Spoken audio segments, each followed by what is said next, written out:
Здравствуйте, дорогие друзья! Сегодня у нас 2 января, вторник. И печально говорить, что Новый год начинается так трагически. Я, естественно, имею в виду последние варварские ковровые бомбардировки Украины, которые совершает страна-агрессор. Но надеемся, что этот год пройдет и на более позитивной ноте. Это обязано, это должно так произойти, потому что, судя по всему, в Кремле крыша у главного руководителя совсем поехала, и он совершает одну страшную самоубийственную ошибку за другой. И вот эти ковровые бомбардировки, возможно, станут в истории России, его, вернее, путинского режима, этим последним гвоздем в крышку его гроба, потому что это, совершенно безумная не оплошность, не ошибка, это самоубийство, по большому счету.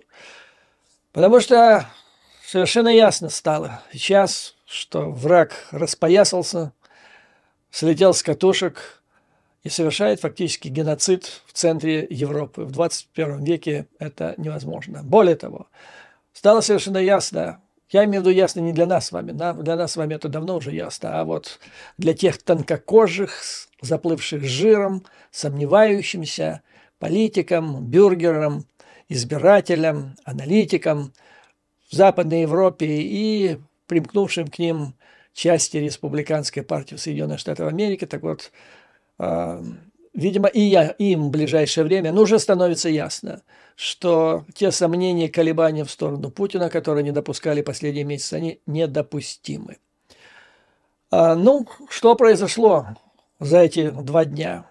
Отрадно, что уже 2 дня между Соединенными Штатами и, скажем так, территориями, прилегающими к западным границам Украины, работает воздушный мост. Летят американские транспортные самолеты, груженные боеприпасами и оружием для ВСУ, для того, чтобы в тяжелую минуту, в чрезвычайной ситуации помочь, закрыть небо, спасти как можно больше жителей в Украине. Оперативно сработали. Я не знаю, какие поставки идут этими самолетами. То ли это в счет объявленной недавно последние поставки американцев, то ли, что я вполне допускаю, вполне возможно, речь идет о чрезвычайных поставках, когда президент Соединенных Штатов своей волей может запустить руку в арсеналы Пентагона и поставить туда, где возникла чрезвычайная ситуация, угрожающая национальной безопасности Соединенных Штатов Америки. То есть это идет сверху, совсем по другим частям расходов, по другим статьям расходов. Кстати, Израиль, то же самое.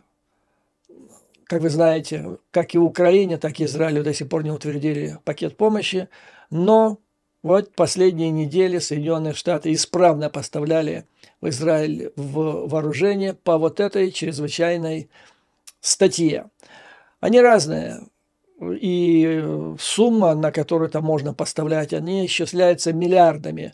Достаточно сказать, что бюджет одного Центрального разведывательного управления где-то около 100 миллиардов долларов в год, и там есть такая 5-я статья, совершенно закрытая, но это часть тех поставок, которые можно совершать. Итак,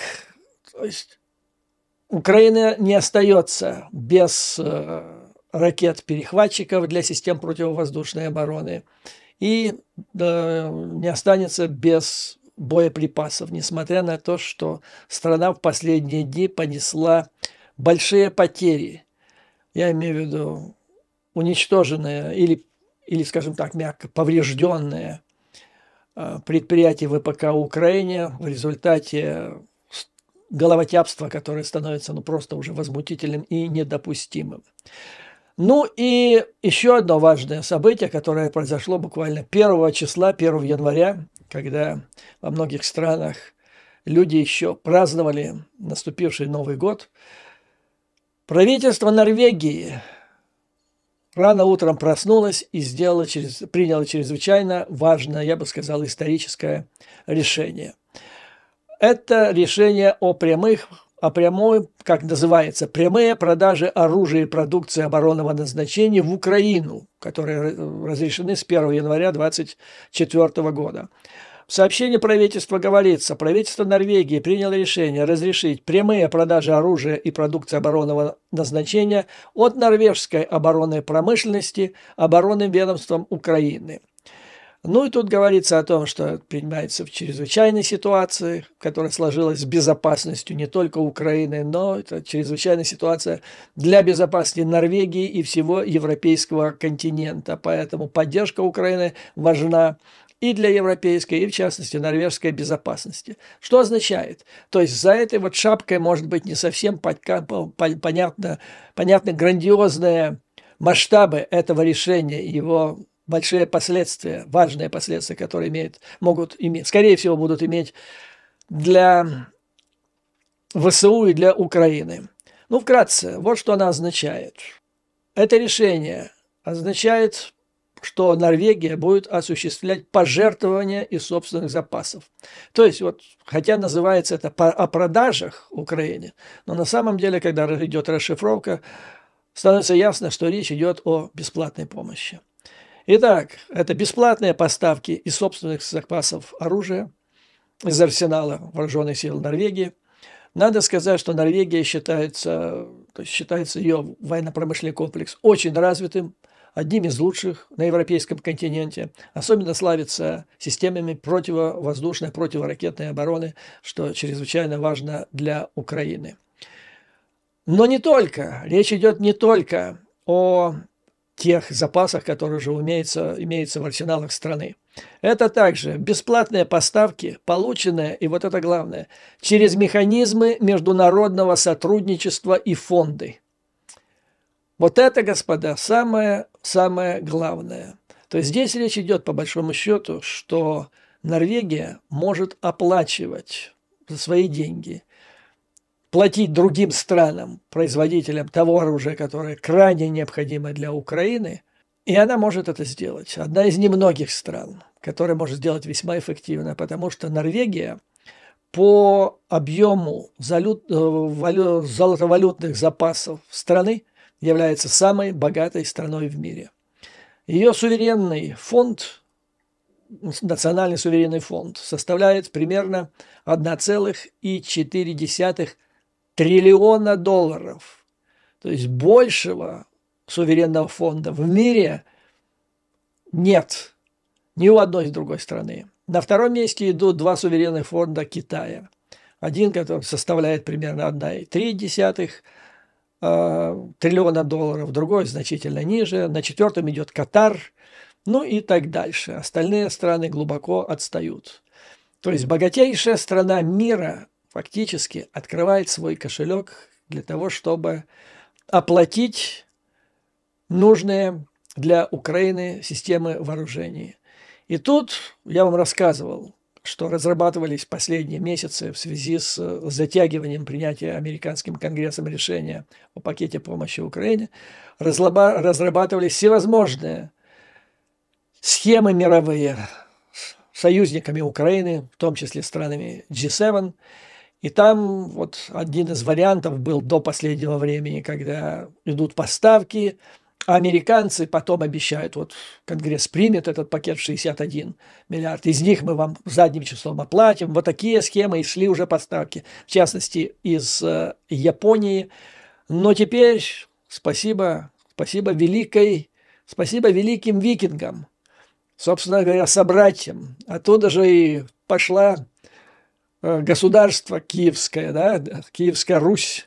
Кто бы мог подумать, что это случится через примерно 1200 лет, да, после того, как это состоялось. Первая встреча викингов, Рюрика, ну, согласно, во всяком случае, легенды, и представителей племен, которые тогда населяли, славянских племен, которые населяли тогда территорию Киевской Руси.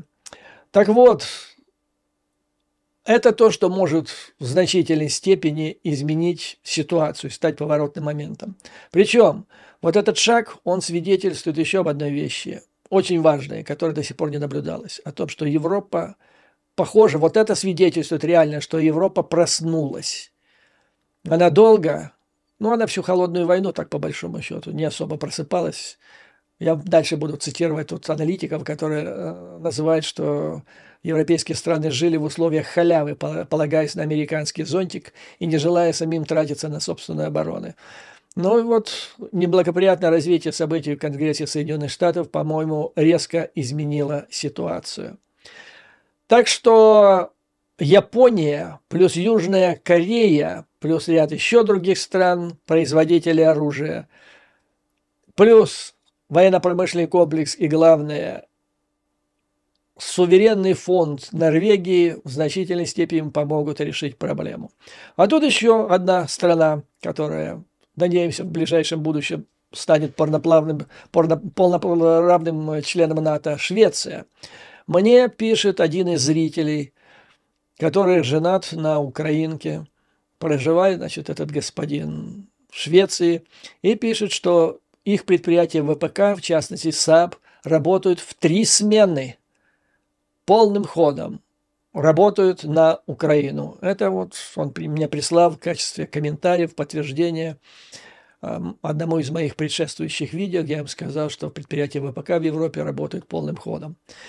Следующее направление, по которому будет идти сотрудничество Норвегии, это пожертвование, то есть опять оплата Норвегией поставок, которые будут закупаться непосредственно у оборонной промышленности страны. И, наконец, обучение украинского персонала. Что значит изменение, вообще так по большому счету? Это историческое событие для Норвегии. Дело в том, что парламент в 1959 году принял решение Стортинг, согласно которому запрещается поставка вооружений в странах, которые воюют или в которых идут гражданские войны. Вообще запрещается. А в 1967 году они даже рассматривали решение о том, чтобы запретить продажу или поставки вооружений даже странам НАТО, несмотря на то, что Норвегия, как вы знаете, член НАТО, даже странам НАТО запретить поставки, если они участвуют в военных действиях. То есть вы представляете, насколько укоренена вот эта практика воздерживания от продажи и поставок оружия в те страны, в которых есть военный конфликт или война. И вот все изменилось. То есть настолько они почувствовали, серьезная опасность исходит из Мордора в связи с его варварскими действиями в отношении Украины, что вот принято именно такое историческое решение. Ну и что могу еще вам сказать, господа?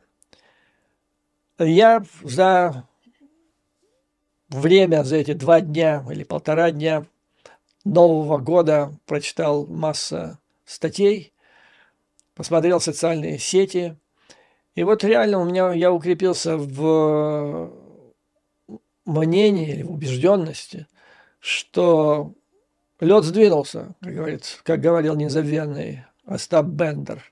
Он сдвинулся в нужную сторону, и вот эти варварские бомбардировки, они сделали, похоже, что я верю в это, они сделали эти изменения необратимы. Ну, во-первых, надо сказать, что Байден накануне Нового года, в последний рабочий день прошлой недели, опять обратился с таким пламенным призывом к Конгрессу как можно скорее принять решение о утверждении пакета помощи Украине, естественно, Израилю. Параллельно продолжается полным темпом работа над проектом о переводе вот этих 300 миллиардов долларов, замороженных в Европе, в Соединенных Штатах, Российского Центрального банка, перевода их из категории замороженных в категорию арестованных, с тем, чтобы потом передать Украине. И по этому поводу была очень такая обширная статья в Financial Times, где один из ведущих в мире специалистов по подобным транзакциям описывал предыдущие прецеденты. И оказывается, То, что говорят некоторые там комментаторы, что это очень сложно, никогда такого не было, это подорвет доверие инвесторов, ничего подобного. То есть еще во время Первой мировой войны был в Соединенных Штатах принят закон о торговле с врагом, который предусматривал возможность изъятия, конфискации сумм с твоего врага, который находится в твоих банках. Во время Второй мировой войны был наложен арест на активы Германии, а также Японии. Затем уже в начале 90-х был наложен арест на резервы Ирака, который тогда возглавлял Саддам Хусейн. Затем уже после операции во времена президентства Буша-младшего, когда был свергнут Саддам Хусейн, очередной раз были заморожены, а потом арестованы активы Ирака. И все это использовалось, да, это примечательно, что во всех этих случаях конфискованные деньги использовались для репараций, для восстановления экономики стран, которые подверглись агрессии. На этот раз, то есть речь идет о том, что война-то продолжается, но считается, что с точки зрения международного права нет никаких проблем, все нормально, и конфисковать эти деньги можно, и чем быстрее, тем лучше. Основанием юридическим главным будет служить одна из резолюций Организации Объединенных Наций, которая говорит о том, что Россия несет ответственность за эту агрессию против Украины и обязана заплатить Украине репарации за тот ущерб, который был ей причинен. Ну и, наконец, лучшие аналитики Европы, Соединенных Штатов Америки высказали свое мнение по поводу того, что делать дальше. То есть, повторяю, стало очевидно буквально в последние недели прошлого года о том, что в Кремле реально слетают с катушек, и что пора ставить эти розовые мечты о том, что можно сесть, переговорить, перетереть, достигнуть какой-то компромисс и так далее. Нет, оказывается, такой возможности. За последние буквально несколько недель прошлого года казалось, что эта возможность совсем считается безумной. Она не должна приниматься внимание, вопрос стоит ребром. То есть тут или победа, или поражение. Подлил масло в огонь заместитель министра иностранных дел Раши Рябков. Напомню, это тот самый Рябков, который в свое время, это было в ноябре, если я не ошибаюсь, 2021 года, потряс мир громким заявлением, что НАТО должно собрать свои вещички, убраться к границам 1997 года, иначе произойдет что-то страшное, иначе мы всех вас на роги намотаем и по кочкам разнесем. И там он высказал претензии, как это видится. Причем обращает на себя внимание, буквально последние пару месяцев, с тех пор, когда в Конгрессе Соединенных Штатов возникл этот блок на пути принятия пакета помощи Украине со стороны трампистов, тут-то Путин и расшалился. То есть как-то он до этого более-менее тихо сидел, а теперь такие заявления смелые и решительные, которые повторил Рябков. Безусловно, его выступление это было программное. Некоторые аналитики даже назвали его меморандум Рябкова. Понятно, что это был не его меморандум и даже не Министерство иностранных дел. Это все написано было в координации, а скорее всего даже под диктовку администрации Путина. И там были такие заявления, что мы видим Европу как пространство от Урала до Лиссабона и дальше в Атлантику, ни больше, ни меньше. Затем нам не нужны, мы не гонимся за договорами о контроле над ядерными вооружениями.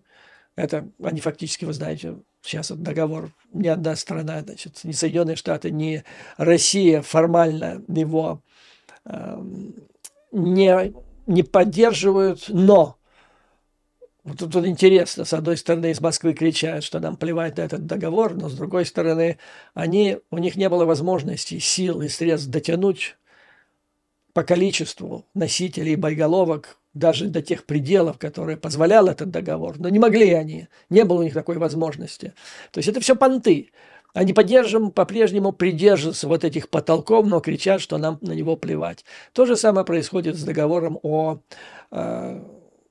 всеобъемлющем испытании ядерного оружия. И одновременно они кричат, что наши цели по денацификации будут выполнены, тут не может быть никаких проблем. Ну и вот в этой связи мне в руки попал анализ, который сделала ведущий профессор Королевского колледжа в Лондоне, это King's College, Лондон. Там есть департамент военных исследований. И вот там есть ведущий профессор по имени Рут Дреймонд. Это женщина. Рут Дреймонд, которая считается одним из ведущих в Великобритании, да и вообще во всем мире специалистов по бывшему Советскому Союзу, и в частности по военным делам Российской Федерации. И вот то, что она написала, блестящий материал, тезисами, короткими, рубленными фразами, буквально там, по-моему, 11 или 12 пассажей, в котором описывается вся ситуация и стратегия на будущее. Это вот то, что, наверное, хотели услышать американские законодатели, которые приглашали президента Зеленского вот недавно в Вашингтон, не услышали. Но, слава богу, вот Рут Дреймонд объяснила не только законодателям Соединенных Штатов, но вообще всему западному миру. Поэтому я вот хотел бы, лучше ее не скажешь, я бы вкратце рассказал вам об этих тезисах буквально один за одним, чтобы прямо вот в голову это все отпечаталось там в нашем сознании. И мы посмотрим, в какой ситуации мы сейчас находимся и что нам ожидать. Итак, тезис первый. Россия не может победить, в принципе. В последние месяцы на Западе много говорилось о возможности такой победы. Но следует сказать, что цели Кремля были нереальны с самого начала. И их невозможно было достичь практически сразу после вторжения. Напоминаем, что их целями была перекройка всей стратегической политической карты Европы в пользу России. То есть НАТО, забирайте вещички, уматывайте до границ 1997 года. Затем они обещали провести геноцид в Восточной Украине, денацификации, все эти прочие, да и так далее. Они декларировали, что они создадут свое государство, вернее, посадят там своих марионеток в Киеве, ну и дальше денацификация там и так далее.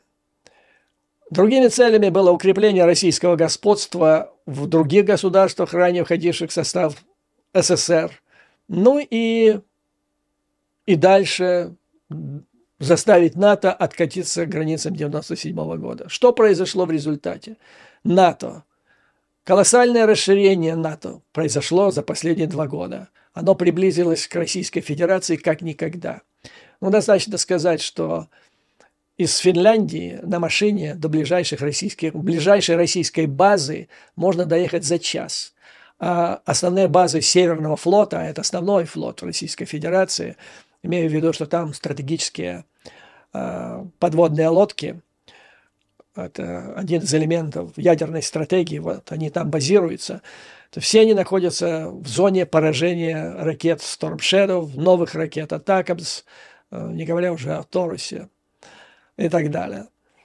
Ну и тут еще Швеция на подходе, ее присоединение к НАТО вообще превратит Балтийское море в озеро, фактически внутреннее озеро НАТО.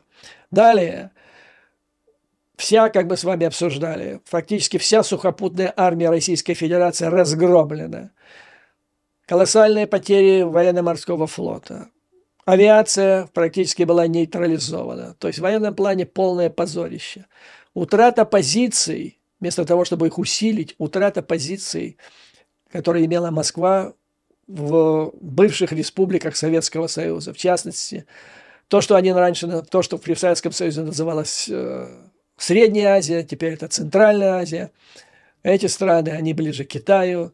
Соединенные Штаты пытаются выстроить с ним отдельные отношения. Россия оттуда просто вытесняется. Дальше Россия превратилась вместо того, что она еще была до вторжения, можно было говорить, это независимо, одна из крупных, великих, невеликих, вопрос спорный, но крупных стран. Теперь это несчастный сателлит, полностью находящийся во власти Пекина, существование которого зависит от Китая и в какой-то степени Индии. Ну и еще так пасть, это нужно было умудриться зависеть еще от Северной Кореи. То есть удары колоссальные, экономические то же самое. Страна не имеет никакого шанса, согласно данным российских же ученых, из придатка сырьевого превратиться в индустриальное современное государство. Нет шансов, об этом пишут российские ученые, экономисты Российской академии наук. То, что они галдят о переход на внутреннее, так сказать, производство, импортозамещение, это свидетельствует о падении технологического уровня страны и возвращении ее к тем временам, когда выпускались москвичи, затем вот гениальных, у нее сейчас в России легендарная автомобиль «Буханка», так называемая, который по качеству приближается к тому, что они клепали кувалдой в 70-е годы. То есть страна просто обрушается во всех отношениях.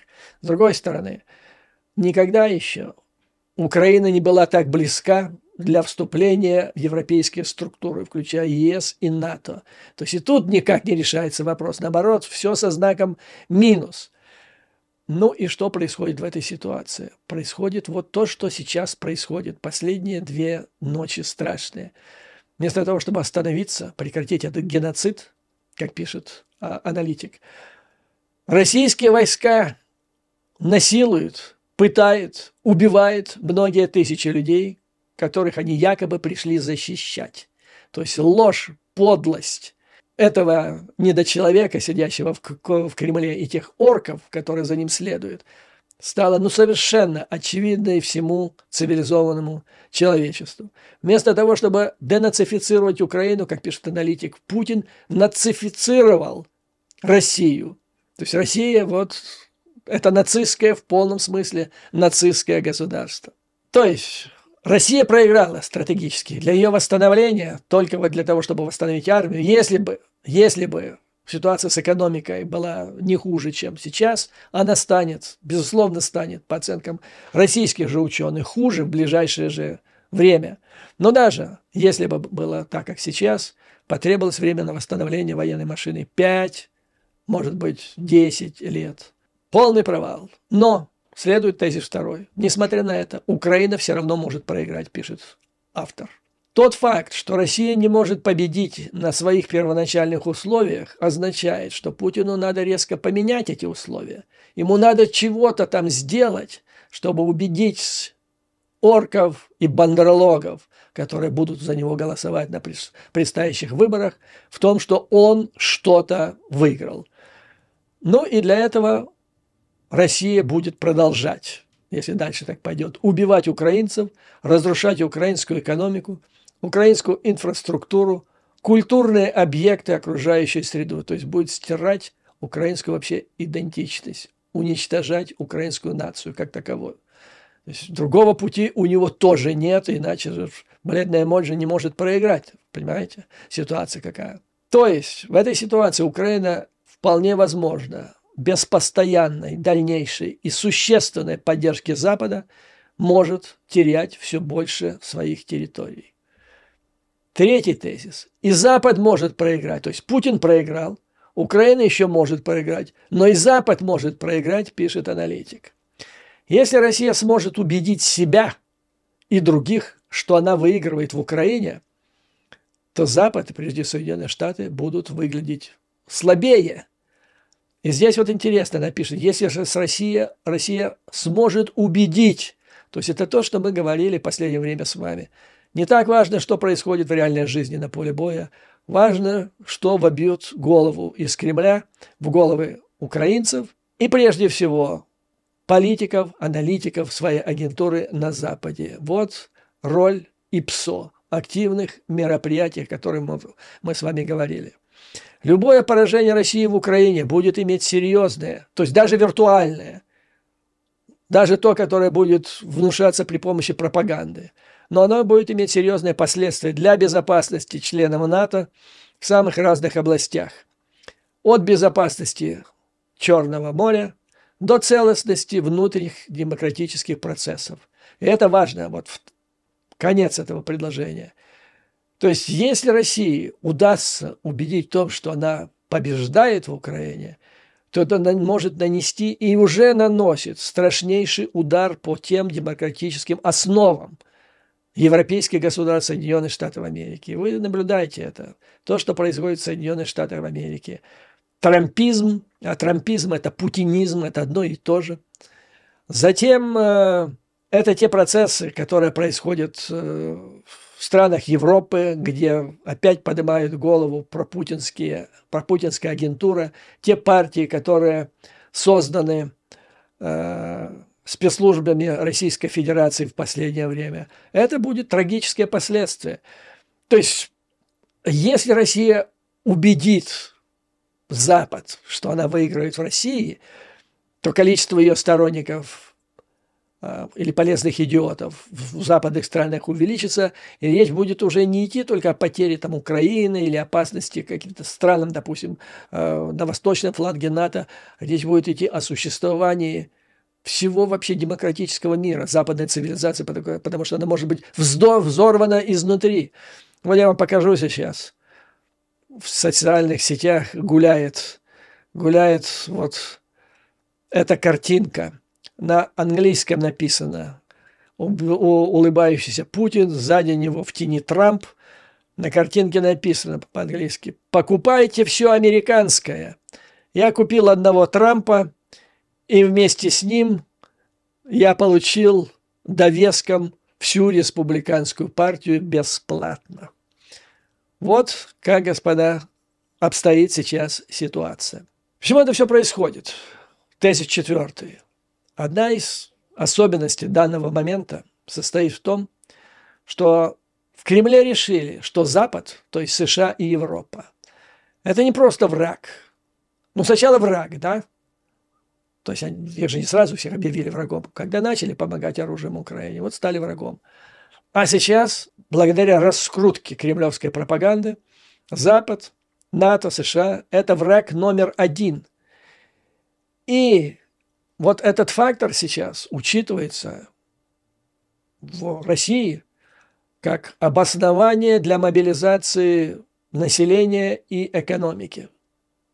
Страна в опасности, ну, как будто Вторая мировая война, как будто не Раша напала, а как будто на нее напали. И дальше вот эта очень важная мысль аналитика. Хотят ли такие государства, как Франция или Германия, быть врагами или не хотят?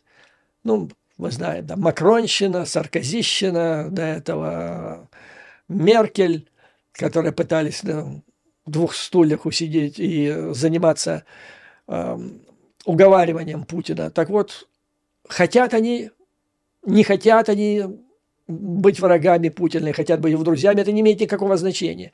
Их уже в Москве считают врагами. Все, крест поставлен. И теперь, как пишет аналитик, у них есть только один выбор. Или осознать, что они уже враги, независимо от них, и предпринять какие-то меры, и победить. Или же вторая – это капитулировать перед российской агрессией, которая еще даже не началась. Вот так стоит вопрос теперь. И она правильно ставит это перед западными, и прежде всего европейскими политическими элитами и американскими на фоне нарастания вот этого идиотизма маговцев и приверженцев Трампа. Поэтому, 5-й тезис, западным правительствам необходимо признать, что европейская безопасность снова является приоритетом. Это вопрос номер 1. На континенте, который дважды становился ареной самых разрушительных мировых войн, первой и второй, и опять приехали. Но это сопряжено со значительными финансовыми затратами. Нельзя больше сидеть, считать свои деньги и как бы так, пусть другие нас защищают, типа Соединенные Штаты Америки. Поэтому все страны НАТО должны прийти в себя, в том числе те члены НАТО, которые десятилетиями жили на халяву. Имеется в виду вот годы Холодной войны, когда ряд хитроопых стран НАТО посчитали, что Европа Америке настолько важна, что Америка вынуждена будет, если что-то случится, защищать эти страны своей живой силой, своей техникой, тратя на это свои деньги от Москвы. Любая альтернатива, то есть вопрос стоит только так: или мы побеждаем Рашу, или надо капитулировать. Альтернатива есть, теоретически. Это, ну дальше пойду, я вам расскажу дальше. Альтернатива – это переговоры так называемые.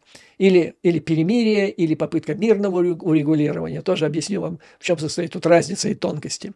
Так вот, альтернатива, чтобы Европа могла вернуться к привычным делам. То есть, ну давайте как-нибудь вот остановим этот конфликт. Главное, чтобы перестать стрелять там, да? И мы вернемся обратно к своим привычным делам. То есть, как пишет аналитик, это только отсрочит и увеличит, отсрочит еще большую войну, увеличит еще более расходы, потому что Россия определила себя как противник Запада. Рябков буквально несколько недель назад это подтвердил. И вот что важно. Мы тоже с вами неоднократно об этом говорили, что вот это один из недостатков практически всех западных правительств, включая администрацию Соединенных Штатов, то, что она вот все это время не доводила до своих избирателей реальную ситуацию, не объясняла им, как обстоит дело. Наоборот, политики, они ползли, плелись за избирателем, а избиратель был напичкан пропагандой или же полезных идиотов, агентов влияния Кремля и в Европе, и в Соединенных Штатах Америки, такие как Трамп, Такер Карлсон, ну и прочее там так далее. То есть Запад, правительство должны не только сами осознать серьезность момента, но и начать доносить это до своего избирателя, чтобы он проснулся наконец-то. 6-й пункт. Западное правительство и СМИ должны признать, что это большая война, а не какой-то там мелкий конфликт где-то там в Украине, хотя это центр Европы, самая крупная по территории страна Европы. А большие войны, как пишет аналитик, это долгие, сложные и дорогие. Дорогие, поэтому надо вытаскивать деньги, раскошеливаться. Норвегия уже это услышала, она приняла это решение. Эти вещи неудобны их говорить во время предвыборных кампаний и современных новостных циклов, которые длятся 24 часа, и там должны все-таки позитивные новости преобладать. Но успешные результаты зависят от того, чтобы признать их четко, объяснить это людям, которые по понятным причинам хотят, чтобы война закончилась. Но им нужно объяснить, что она должна и может теперь быть закончена из-за того, чтобы проспали 2 года. Теперь ситуация такова, что надо только побеждать. Ничьей уже быть не может. Позитив момента состоит в том, что определить исход войны и возможность такая определить исход войны, то ли это победа, поражение, принадлежит Западу. Прежде всего США, а также Европе. Не Путину, заметьте. То есть стратегическая инициатива по-прежнему на стороне Запада. Далее выборы. В России и в Соединенных Штатах в 2024 году пройдут президентские выборы. Ну, и в ряде стран Европы. Но из всех этих выборов только одни выборы будут иметь значение. Выборы 2024 года в США. Избрание Трампа или другого кандидата, который разделяет его неприязнь к НАТО и восхищение Путиным и другими автократами, станет самым дестабилизирующим международным событием за последние десятилетия. Оно сделает более вероятной широкую войну в Европе и еще больше ослабит сами Соединенные Штаты Америки. Американским политическим элитам, аналитикам, избирателям, которым хоть сколь-нибудь волнует их собственная страна, ее безопасность, международная стабильность, от которой зависят Соединенные Штаты, и их экономическое благоденствие, им необходимо, вот этим политическим элитам, аналитикам, избирателям, необходимо избавиться от фатализма в стиле Франции конца 30-х годов, наблюдаемого сейчас у многих людей, как пишет аналитик, на Западе. То есть вы помните эту ситуацию, когда Франция фактически проиграла Вторую мировую войну, когда она еще даже не началась. Вот когда два батальона немецкие, которые, по-моему, у них даже патронов не было, их запустил Гитлер в эту демилитаризованную зону, им была дана команда, если начнут стрелять, сматывать удочки, но французы не выстрелили. Вот что из этого в результате получилось. Следующий пункт. Нет никаких шансов на переговоры, которые положат конец войне. Вот сейчас в украинском пространстве информационном, в российском обсуждается Путин через, да и официальных лиц, а еще больше через агентов влияния, всевозможных сливных бачков, так или иначе выбрасывают идею, надо идти на переговоры. Вот что пишет аналитик. Любой человек на Западе, который думает, что это так, что это поможет, мало что понимает в России и в природе российского правительства. Западные государства должны осознать, что внимание к России – это не отвлечение от Китая. Это два вызова, которые теперь связаны. Мы сколько раз с вами говорили, что вот эта история, у меня глубокое убеждение было, что вот все эти отговорки, да, Россия – это второй вопрос, не надо, нам надо готовиться к войне с Китаем. Вот эта история, что мы готовимся к войне с Китаем, вот для меня это звучит как тезис, мы готовимся к войне с инопланетянами. То есть, есть же важнее вопросы, чем подумаешь, там, что в Украине, а вдруг высадится, и вот надо к этому готовиться. То есть этот тезис – это отмазка для того, чтобы ни черта не делать. Потому что вот с Путиным нужно принимать решения сейчас. Это могут быть рискованные, это неприятные решения. Надо деньги реально тратить сейчас. Надо идти на риск. А лучше всего сидеть себе в кабинете в теплом и так мечтать, что я делаю сейчас. А я готовлюсь к конфронтации с Китаем. То есть это отговорка была. Наконец-то пишут открытым текстом. Это не отвлечение от Китая, Россия. С Китаем нет смысла вообще даже думать о том, чтобы с ним состязаться, если не задавить этого плешивого недомерка сейчас и здесь, на полях Украины. Автор призывает категорически избавиться от этой мысли. Россия и Китай неразрывно связаны, и прежде чем мы будем бороться с Китаем, нужно удавить этого как горота, иначе до Китая, до конкуренции с Китаем можно не дожить. Интересная еще мысль. Запад должен осознать, что Путин не будет существовать вечно, поэтому надо уже сейчас начать планировать действия в отношении постпутинской России. Что это будет означать для безопасности и международной стабильности Запада. Российские СМИ утверждают, что западное правительство хотят свалить Путина. На самом деле западное правительство и политические элиты глубоко обеспокоены тем, что произойдет, если Путин уйдет. Значительная часть западной политической элиты, похоже, рассматривает Путина как наименее худший вариант и беспокоится о последствиях его дестабилизации. И на создание вот этого имиджа, этой картинки, и распространены активные мероприятия, которые вы, господа, слушаете в русскоязычном, украиноязычном пространстве, когда вам рассказывают, там есть другие страшные люди, которые, вообще кошмар. Один из них там Патрушев и так далее. Вот, поэтому лучше уж будет Путин, к нему как-то привыкли, а вот эти придут, это совсем будет конец света. Вот вам отражение этого всего. Это недальновидная позиция, пишет автор. Путину 71 год. Он не собирается быть президентом, за исключением, возможно, роли номинального главы государства. ну, типа зиц-председатель фунт, еще очень много лет. Постпутинская Россия наступит раньше, чем многие на Западе признают это или хотят. Поэтому сейчас самое главное, потому что от этого зависит все остальное. Западу необходимо срочно решить, как выглядит победа в Украине. США и их европейские партнеры с 2014 года запутались в вопросе о том, как окончательно решить российскую агрессию против Украины. Ну и тут вопрос практически. Что тут в Вашингтоне, в Париже и Брюсселе думают по поводу того, что она будет означать? Это возвращение к границам 22 года или 2014 года и так далее.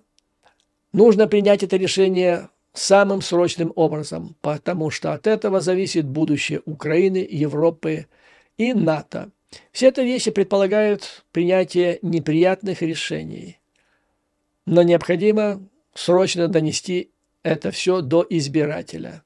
И если делать вид, что можно как-то так выскользнуть из этой ситуации менее болезненно, то будущие расходы будут только выше, а безопасность Соединенных Штатов и Европы более хрупкой. Вот такая, господа, ситуация. Теперь, что касается переговоров. Значит, переговоров о мирном урегулировании.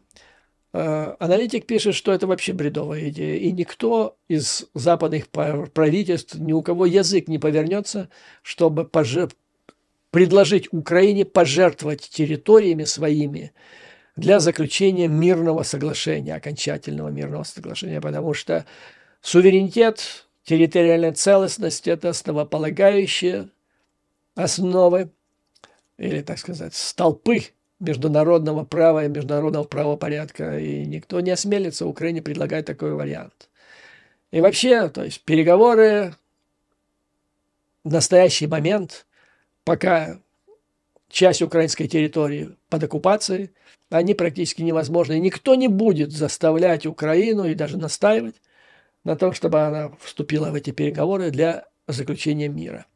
Поэтому, как пишет аналитик, любое мирное соглашение, к подписанию которого западные партнеры теоретически могут попытаться подтолкнуть Украину, значит, это будет переговоры к перемирию, не к конечному миру путем уступки территории, потому что это невозможно.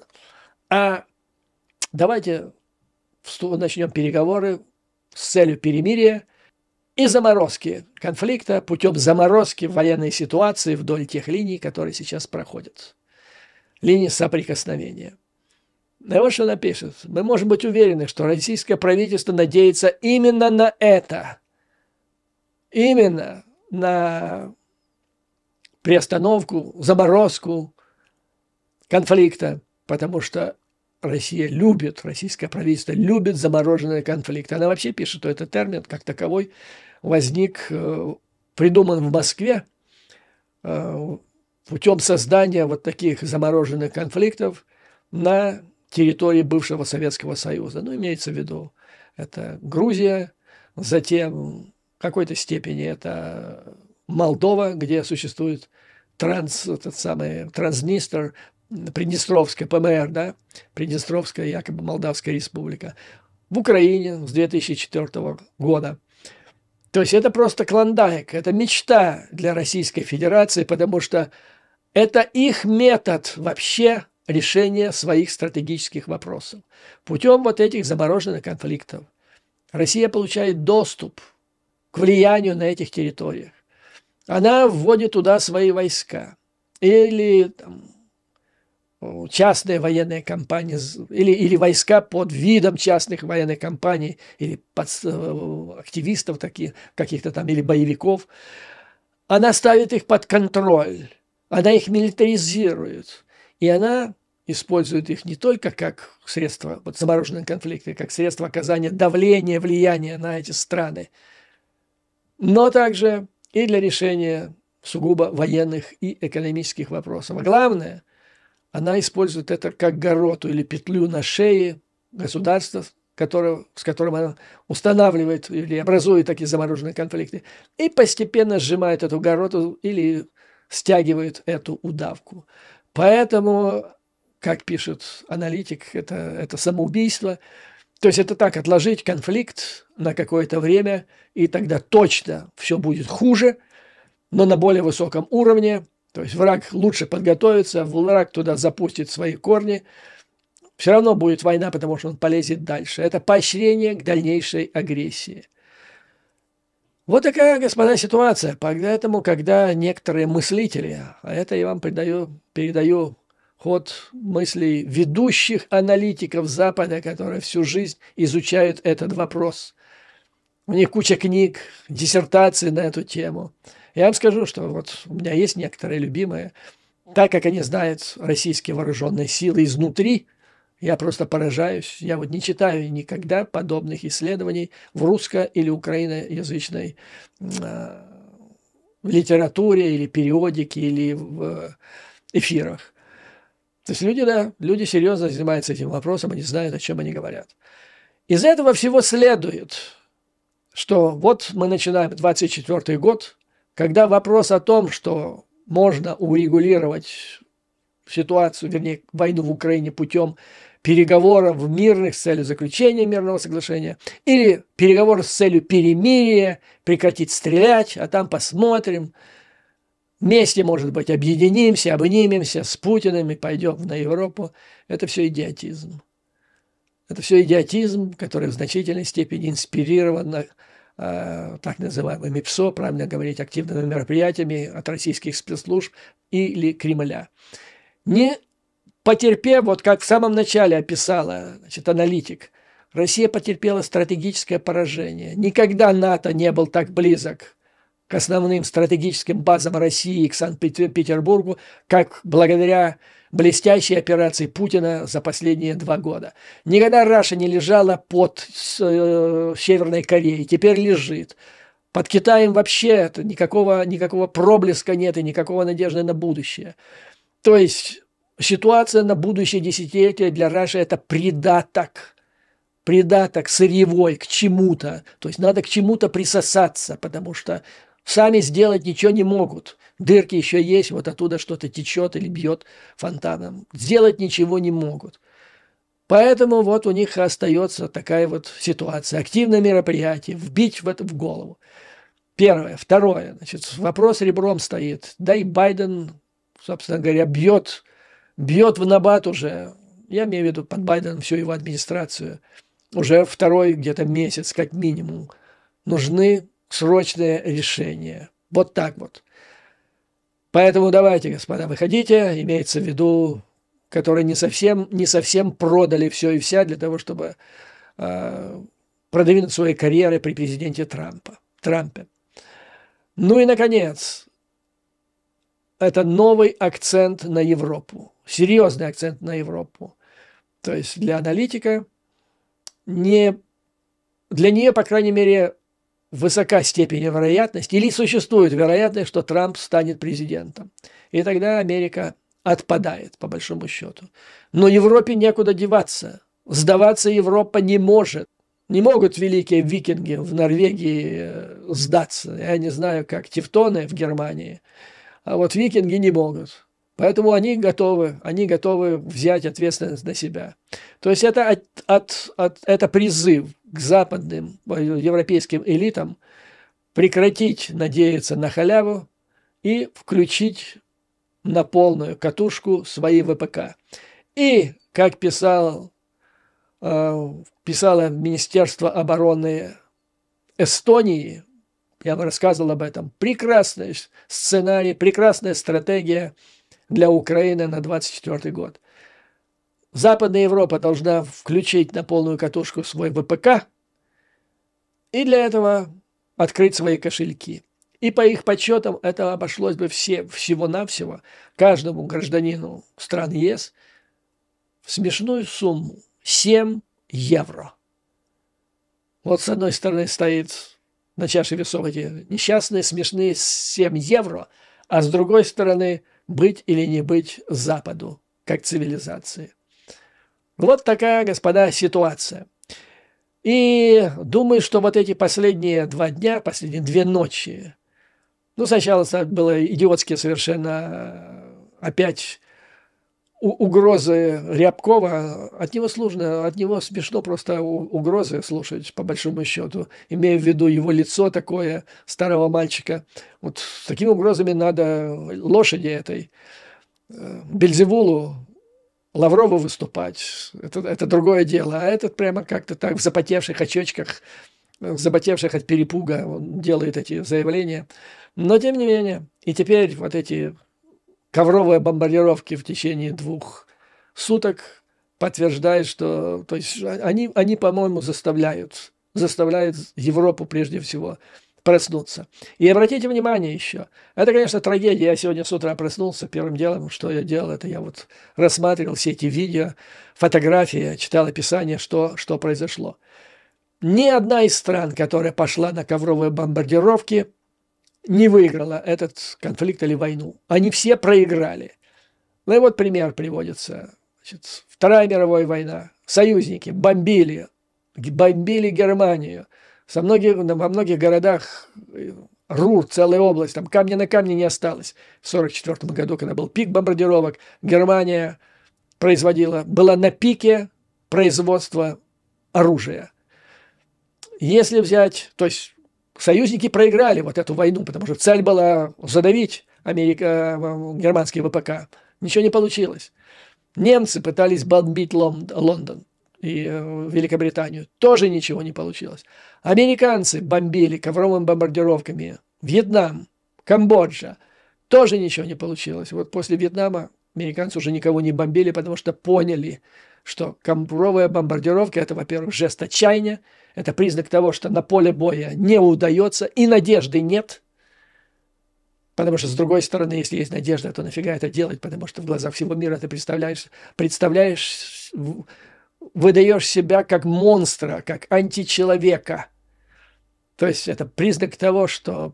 Признак бессилия, по большому счету. Ну и конечный провал. Вот на это, господа, мы и будем с вами рассчитывать, и это должно свершиться в этом году. Поэтому заключение, как обычно, слава Украине и вооруженным силам. Враг будет разбит, победа будет за нами.